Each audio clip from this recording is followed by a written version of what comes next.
Minasan, Genki desu ka? Our program's name is 1 Minute Japanese. So let's go. আমরা sentence শিখব।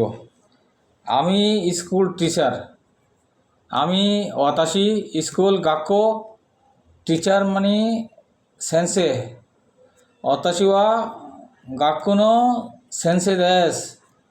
ওয়াতাশি ওয়া গাক্কো no সেন্সে দেস।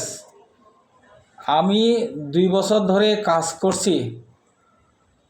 আমি 2 বছর ধরে কাজ করছি। জাপানিজ হবে আমি তো ওয়াতাশি। 2 বছর নিনেন কাজ করছি শিগত ইয়াত্তেরো। ওয়াতাশি ওয়া নিনেন গুরাই শিগত ইয়াত্তেরো। ওয়াতাশি ওয়া নিনেন গুরাই শিগত ইয়াত্তেরো। আরিগাতো গোজাইমাসু।